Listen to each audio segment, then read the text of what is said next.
తెలుగు రాష్ట్రాల ముఖ్యమంత్రుల సమావేశం ప్రారంభమైంది. తెలంగాణ నుంచి ముఖ్యమంత్రి రేవంత్ రెడ్డితో పాటు భట్టి విక్రమార్క, శ్రీధర్ బాబు, పొన్నం ప్రభాకర్ హాజరయ్యారు. వారితో పాటు సీఎస్, ఇతర అధికారులు పాల్గొన్నారు.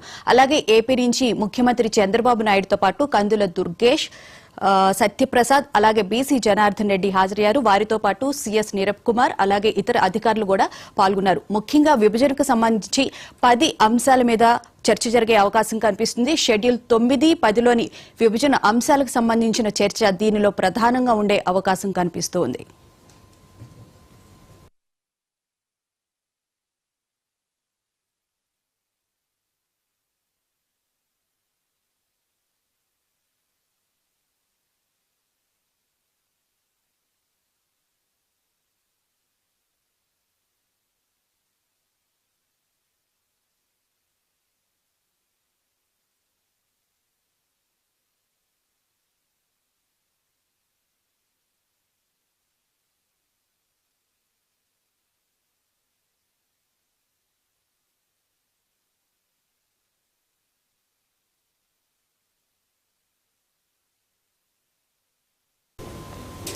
ప్రజాభవన్లో తెలుగు రాష్ట్రాల సీఎంలు భేటీ అయ్యారు.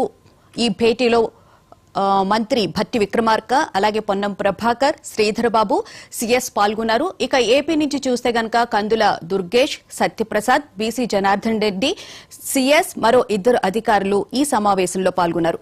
ముఖ్యంగా ఈ సమావేశంలో 10 అంశాలకు సంబంధించి చర్చ జరిగే అవకాశం కనిపిస్తూ ఉంది. ఉమ్మడి సంస్థల ఖర్చు రీఎంబర్స్మెంట్ తో పాటు 9, 10 షెడ్యూల్లో ఉన్న విభజన అంశాలు, కొన్ని కీలక అంశాలు కూడా ఈ భేటీలో ప్రధానంగా చర్చ జరుగుతుంది.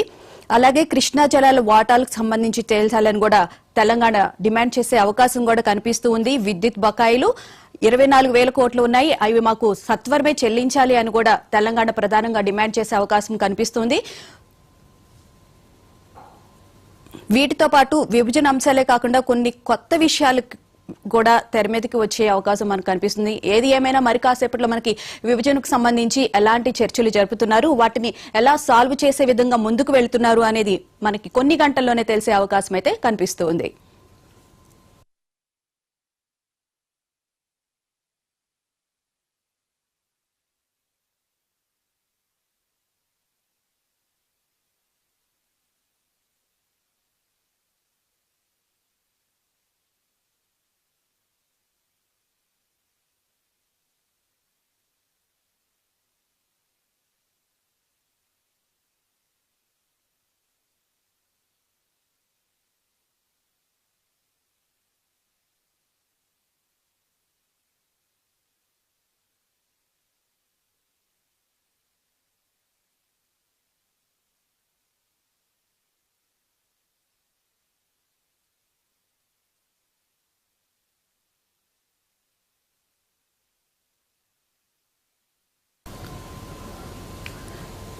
ప్రజాభవన్లో తెలుగు రాష్ట్రాల ముఖ్యమంత్రుల సమావేశం ప్రారంభమైంది.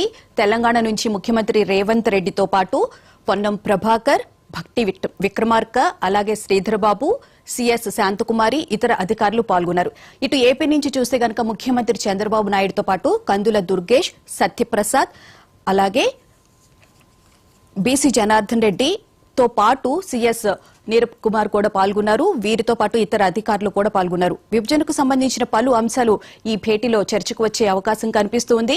విభజన అంశాలతో పాటు కొన్ని కీలక అంశాలను కూడా తెలంగాణ ఏపీ ముందు ఉంచే అవకాశం కనిపిస్తోంది.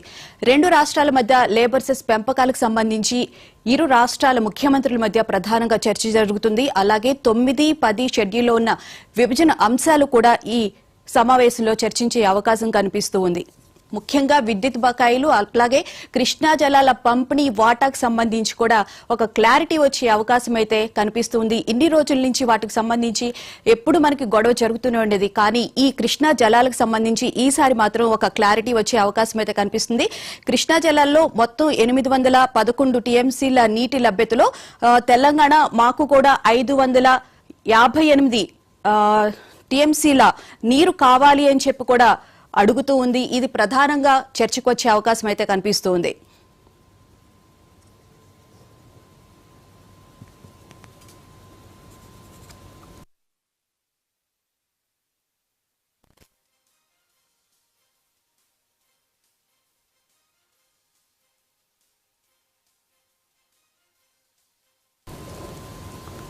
ఇరు రాష్ట్రాల ముఖ్యమంత్రుల సమావేశం ప్రారంభమైంది. తెలంగాణకు సంబంధించిన మరిన్ని వివరాలు అందించడానికి మీ ప్రతినిధి సుధాకర్ అందిస్తారు. సుధాకర్, చెప్పండి, తెలంగాణ చాలా అంశాలను విభజనకు సంబంధించి ఏపీ ముందు ఉంచే అవకాశం కనిపిస్తుంది. విభజన చట్టంలో లేని అంశాలను కూడా ముఖ్యంగా ప్రస్తావించే అవకాశం కూడా కనిపిస్తూ ఉంది. డీటెయిల్స్ ఏంటి? తెలంగాణ ప్రజాభవన్ వేదికగా ఇవాళ కీలక అడుగుతూ నాంది పలికింది. ఇక్కడ ఆంధ్రప్రదేశ్ తెలంగాణ రెండు రాష్ట్రాల మధ్య ఉన్న అప్పులు, ఆస్తులు, అదేవిధంగా ఉద్యోగుల విభజన తదితర కీలక అంశాలకు సంబంధించి రెండు రాష్ట్రాల ముఖ్యమంత్రులు, అదేవిధంగా రెండు రాష్ట్రాలకు సంబంధించిన మంత్రులు, అదేవిధంగా రెండు రాష్ట్రాల ఉన్నతాధికారులు వీరందరూ కూడా ఇవాళ చర్చలు జరపబోతున్నారు. ఒక కీలకమైన సమావేశం జరగబోతుంది. ఆ సమావేశం కొద్దిసేపటి క్రితమే ప్రారంభమైంది. మొదటగా ప్రజాభవన్ కి తెలంగాణ ముఖ్యమంత్రి రేవంత్ రెడ్డి చేరుకున్నారు. రేవంత్ రెడ్డితో పాటు అంతకంటే ముందు పొన్నం ప్రభాకర్, అదేవిధంగా దిద్దుల శ్రీధర్ బాబు ఇద్దరు చేరుకున్నారు. అదేవిధంగా ప్రజాభవన్ లోనే డిప్యూటీ సీఎం భట్టి విక్రమార్క ఇక్కడే ఉంటారు కాబట్టి ఆయన కూడా ఇక్కడే ఉన్నారు. దీంతో పాటు తెలంగాణ చీఫ్ సెక్రటరీ శాంతి కుమార్, అదేవిధంగా వివిధ సెక్రటరీలు వారందరూ కూడా ప్రజాభవన్ లో చేరుకున్నారు. చేరుకున్న తర్వాత ఆంధ్రప్రదేశ్ సంబంధించిన ముఖ్యమంత్రి చంద్రబాబు నాయుడు, ముగ్గురు మంత్రులు, అదేవిధంగా ఆంధ్రప్రదేశ్ చీఫ్ సెక్రటరీతో పాటు ఆంధ్రప్రదేశ్ ఉన్నతాధికారులు వీరందరూ చేరుకున్నారు. భారీ కాన్వాయ్, సుమారుగా 50 వాహనాలతో భారీ కాన్వాయ్ ద్వారా చంద్రబాబు నాయుడు తెలంగాణ ప్రజాభవన్లోకి చేరుకున్నారు. చేరుకోగానే తెలంగాణ ముఖ్యమంత్రి రేవంత్ రెడ్డి, అదేవిధంగా ఉప ముఖ్యమంత్రి భట్టి విక్రమార్క, మంత్రులు శ్రీధర్ బాబు, పొన్నం ప్రభాకర్, అదేవిధంగా చీఫ్ సెక్రటరీ శాంతి కుమార్తో పాటు ఇతర ఉన్నతాధికారులందరూ కూడా ఆంధ్రప్రదేశ్ ముఖ్యమంత్రి చంద్రబాబు నాయుడుతో పాటు ఆంధ్రప్రదేశ్ మంత్రులు, అధికారులందరికీ సాధారణంగా స్వాగతం పలికారు. వారికి బోకేలు ఇచ్చి పుష్పగుచ్చాలు ఇచ్చి స్వాగతం పలికారు. స్వాగతం పలికిన అనంతరం అందరూ కూడా సమావేశ మందిరానికి చేరుకొని సమావేశం కొద్దిసేపటి క్రితమే ప్రారంభమైంది. సమావేశంలో ఏ ఎజెండా అంశాలు అయితే పెట్టారో ఆ ఎజెండా అంశాలపైన చర్చించేందుకు అన్ని ఏర్పాట్లు ముందుగానే జరిగిపోయాయి. ఏ ఎజెండాకు సంబంధించిన అంశాలన్నింటినీ కూడా ఎజెండా కాపీలు సిద్ధం చేశారు. రెండు రాష్ట్రాలకు సంబంధించిన ముఖ్యమంత్రులు అదేవిధంగా మంత్రులు, ఉన్నతాధికారులకు కూడా ఎజెండా కాపీలు చేరిపోయిన నేపథ్యంలో ఈ కొద్దిసేపటి క్రితమే చర్చ అయితే ఒకటి ప్రారంభమైంది. ఎందుకంటే అపరిష్కృతంగా సమస్యలు చాలా ఉన్నాయి. విభజన జరిగి 10 సంవత్సరాలు అయింది. 10 సంవత్సరాలు అయినప్పటికీ కూడా విభజన అంశాలకు సంబంధించి ఆంధ్రప్రదేశ్ పునర్వ్యవస్థీకరణ సందర్భంగా విభజన అంశాలు ఏవైతున్నాయో ఆ విభజన అంశాలన్నీ కూడా ఎక్కడ అమలుకు నోచుకోలేదు. అవి పరిష్కారం కాలేదు. పరిష్కారం కాని అంశాలను ఈ రెండు ప్రభుత్వాలు ఇప్పుడు పరిష్కరించుకోవాలని భావిస్తుంది. అందులో భాగంగానే మొదటగా ఆంధ్రప్రదేశ్ ముఖ్యమంత్రి చంద్రబాబు నాయుడు నుండి దానికి ఒక ముందడుగు పడింది. ఈ విభజన అంశాలు ఏవైతున్నాయో వీటిని పరిష్కరించుకుందామంటూ ఆయన ఒక లేఖ రాశారు. ఆ లేఖకి ప్రతిస్పందనగా తెలంగాణ ముఖ్యమంత్రి రేవంత్ రెడ్డి కూడా ఆయన స్పందించారు. ఒకే కీలక అంశాలపైన చర్చించేందుకు ఒక సమావేశం ఏర్పాటు చేసుకుందామంటూ ఆయన స్పందించారు. స్పందించిన నేపథ్యంలోనే ఇవాళ 6 గంటలకు ఆ సమావేశం ప్రారంభమైంది. అంతకుముందు నిన్న రాత్రే హైదరాబాద్ చేరుకున్న చంద్రబాబు నాయుడు జూబ్లీ హిల్స్లోని ఆయన నివాసంలోనే ఉన్నారు. ఇవాళ పూర్తిగా ఉండి ఆయన ఇక్కడికి చేరుకున్నారు. అదేవిధంగా తెలంగాణ ముఖ్యమంత్రి రేవంత్ రెడ్డి కూడా జూబ్లీ హిల్స్లోనే ఉండి ఇవాళ గద్వాల ఎమ్మెల్యే కృష్ణమోహన్ రెడ్డి పార్టీలో చేర్చుకున్న సందర్భంగా కొంతమంది మంత్రులు కూడా దానికి అటెండ్ అయ్యి నేరుగా ఆయన కూడా ప్రజాభవన్కి వచ్చి చాలా కీలకమైన అంశాలను అయితే ఇప్పుడు చర్చిస్తున్నారు. కీలకమైన అంశాల చర్చ ప్రక్రియ ఒకటి కొనసాగుతుంది. సరే, దీనికి సంబంధించి పరిష్కారం దొరుకుతుందా దొరకదా అది సెకండరీ, కానీ ఒక కీలకమైన అడుగు అయితే ముందుకు పడుతుంది. ముఖ్యమంత్రుల స్థాయిలో ఒక చర్చ జరిగిందంటే ఆ తర్వాత అధికారులు దీన్ని కొనసాగిస్తారు. అధికారులు ముందడుగు వేస్తారు. అప్పులు, ఆస్తులు, అదేవిధంగా ఉద్యోగుల విభజన, హైదరాబాద్ నగరంలోని భవంతులు, అదేవిధంగా వివిధ యూనివర్సిటీలు, వీటికి అన్నింటికి సంబంధించి RTC, TS Genco, TS Transco, వీటన్నింటికి సంబంధించి చాలా కీలకమైన పంపకాలు ఉన్నాయి. కాబట్టి ఈ పంపకాలన్నింటి మీద చర్చ జరగాలి. విద్యుత్కు సంబంధించి ఆంధ్రప్రదేశ్ ప్రభుత్వం తెలంగాణకు ఎంత బాకీ ఉంది, తెలంగాణ ప్రభుత్వం ఆంధ్రప్రదేశ్కి ఎంత బాకీ ఉంది, అదేవిధంగా శ్రీశైలం నుండి ఎన్ని టీఎంసీల నీటిని తెలంగాణ ప్రభుత్వం అడుగుతుంది, ఈ అసాధ్యాలను పరిశీలిస్తారు. అదేవిధంగా ఆంధ్రప్రదేశ్లో సుమారు 1000 కిలోమీటర్ల మేర జాతీయ రహదారులు ఉన్నాయి. వాటిని తెలంగాణను వర్తింపజేయాలని తెలంగాణ ప్రభుత్వం కోరుతుంది. అదేవిధంగా తిరుపతి దేవస్థానంలో అందులో కూడా వాటా కావాలని తెలంగాణ ప్రభుత్వం కోరుతుంది. ఇది సాధ్యమా అసాధ్యమా వీటిపైన కూడా చర్చ జరుగుతుంది. ఓడరేవులు తెలంగాణ ప్రాంతాల్లో లేవు కాబట్టి ఆంధ్రప్రదేశ్లోని 3 ఓడరేవులు ఉన్నాయి. 3 ఓడరేవులో భాగం కావాలంటుంది తెలంగాణ ప్రభుత్వం. అది దక్కుతుందా లేదా అది చూడాల్సి ఉంటుంది. అదేవిధంగా విభజన హామీలు కొన్ని ఉన్నాయి. ఆ విభజన హామీలకు సంబంధించి కేంద్ర ప్రభుత్వం పరిష్కరించాల్సి ఉంది. కేంద్ర ప్రభుత్వంతో ముడిపడి ఉన్న విభజన హామీలు ఏంటి, ఆ విభజన హామీలు సాధ్యాసాధ్యాలన్నింటిపైన కూడా ఇప్పుడు సుదీర్ఘంగా ఒక భేటీ అయితే జరగబోతుంది. ఆ భేటీ 6:10 ప్రారంభమైంది. ఇది ఎన్ని గంటల వరకు కొనసాగుతుందో చూడాలి. భేటీ కొనసాగిన తర్వాత ఇద్దరు ముఖ్యమంత్రులు వచ్చి మీడియా సమావేశం పెట్టే అవకాశం ఉంటుంది. మీడియా సమావేశంలో ఈ మీటింగ్ యొక్క ముఖ్య ఉద్దేశాన్ని, మీటింగ్లో అసాధ్యాలు ఏంటి, మీటింగ్లో ఏ అంశాలు చర్చించిన అంశాలు సానుకూలంగా పరిష్కారమయ్యే దిశలో ఉన్నాయా లేదా, ఈ అంశాలన్నింటినీ మీడియా సమావేశంలో ఇద్దరు ముఖ్యమంత్రులు, 2 రాష్ట్రాలకు సంబంధించిన ముగ్గురు మంత్రులు వీరందరూ వెల్లడించే అవకాశం ఉంది. ఆ తర్వాత ఇదే ప్రజాభవన్లో ముఖ్యమంత్రి రేవంత్ రెడ్డి, ఆంధ్రప్రదేశ్ సంబంధించిన ముఖ్యమంత్రి, అదేవిధంగా మంత్రులు, ఉన్నతాధికారులందరికీ కూడా ఇక్కడే డిన్నర్ ఏర్పాటు చేశారు. వారందరూ ఇక్కడే డిన్నర్ చేస్తారు. డిన్నర్ చేసి సుమారు 10 నుంచి 10:30, 11 గంటల ప్రాంతంలో ప్రజాభవన్ నుండి అందరూ నిష్క్రమించే అవకాశం ఉంది. అప్పటి వరకు అయితే ఒక సుదీర్ఘ భేటీ తెలంగాణ ప్రజాభవన్ వేదికగా ప్రారంభమైంది. తెలంగాణ ఆంధ్రప్రదేశ్ రాష్ట్రాలు విడిపోయి 10 సంవత్సరాలైంది. మొదటగా తెలంగాణ రాష్ట్రంలో టీఆర్ఎస్ ప్రభుత్వం ఏర్పడింది, ఆంధ్రప్రదేశ్లో తెలుగుదేశం ప్రభుత్వం ఏర్పడింది. ఏర్పడినప్పటికీ అప్పుడు ఇద్దరు ముఖ్యమంత్రులు ఉప్పు నిప్పులా ఉన్నారు. ఒకరంటే ఒకరికి పడని పరిస్థితి ఉంది. అప్పటి ముఖ్యమంత్రి కేసీఆర్ విభజన చట్టాలకు సంబంధించి, విభజన అంశాలకు సంబంధించి పరిష్కార దిశగా ఎక్కడ అడుగులు వేయలేదని ఒక అభిప్రాయం ఉంది. దీంతో చంద్రబాబు నాయుడు కూడా అప్పుడు స్పందించలేదని ఒక అభిప్రాయం ఇరు రాష్ట్రాల ప్రజలలో ఉంది. ఆ తర్వాత 2018 జరిగిన ఎన్నికల్లో మళ్ళీ తెలంగాణ రాష్ట్రంలో బీఆర్ఎస్ ప్రభుత్వం వచ్చింది. 2019లో జరిగిన ఆంధ్రప్రదేశ్ రాష్ట్రంలో జగన్ ప్రభుత్వం ఏర్పడింది. కానీ అప్పుడు ఇరువురు ముఖ్యమంత్రులు చాలా సన్నిహితంగా సానుకూల అంశాలను చర్చించలేదు. సన్నిహితంగా ఉన్నప్పటికీ వారు కేవలం రాజకీయ అంశాలు, అదేవిధంగా వ్యక్తిగత అంశాలపైన దృష్టి కేంద్రీకరించారు.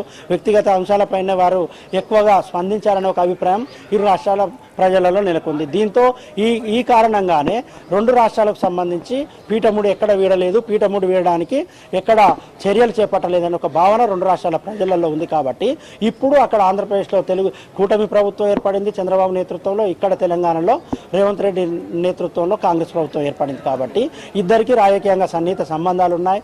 ఇద్దరికి రాజకీయంగా పెద్దగా వైరుధ్యాలు లేవు, రాజకీయ విభేదాలు లేవు. కాబట్టి ఇద్దరు సానుకూలమైన వాతావరణంలో ఒక సహృద్భావ వాతావరణంలో చర్చలు అయితే ప్రజాభవన్ వేదికగా ప్రారంభమయ్యాయి. ఈ ప్రజాభవన్ వేదికగా ప్రారంభమైన ఈ చర్చలు, ఈ మొదటి అడుగు ఎక్కడి వరకు వెళ్తుంది, సమస్యలన్నింటికీ పరిష్కారం దొరుకుతుందా లేదా, సమస్యలన్నింటికీ కూడా ముగింపు పలుకుతుందా లేదా అనేది చూడాల్సి ఉంటుంది. Okay, thank you Sudhakar.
రాష్ట్ర పునర్వ్యవస్థీకరణ చట్టం షెడ్యూల్ 9, 10లో పేర్కొన్న సంస్థల ఆస్తుల పంపకాలు, విభజన చట్టంలో పేర్కొనని సంస్థల ఆస్తుల పంపకాలు, ఆంధ్రప్రదేశ్ ఫైనాన్షియల్ కార్పొరేషన్ అంశాలు, పెండింగ్ విద్యుత్ బిల్లులు, విదేశీ రుణ సాయంతో ఉమ్మడి రాష్ట్రంలో 15 ప్రాజెక్టులు నిర్మించారు. వాటి అప్పుల పంపకాలు, ఉమ్మడి సంస్థలకు చేసిన ఖర్చుల చెల్లింపులు, హైదరాబాద్లో ఉన్న 3 భవనాలు ఆంధ్రప్రదేశ్కు కేటాయించే అంశం, లేబర్ సెస్ పంపకాలు, ఉద్యోగుల విభజన ఈ అంశాలకు సంబంధించే ప్రధానంగా ఈ భేటీలో చర్చ జరుగుతోంది.